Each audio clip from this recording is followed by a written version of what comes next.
To add a Presto card to an iPhone.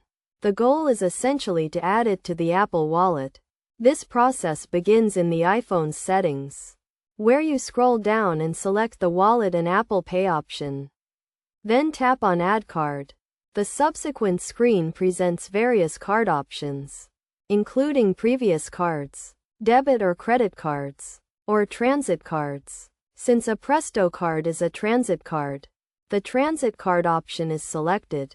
However, upon reviewing the list of available transit cards from different countries, it becomes apparent that Presto card is not currently an option.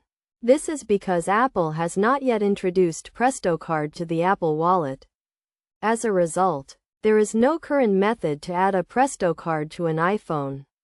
If Apple decides to add this feature in the future, the process will involve selecting the transit card option, then choosing Presto card from the list of available transit cards for Canada, allowing users to easily add their Presto card to their iPhone.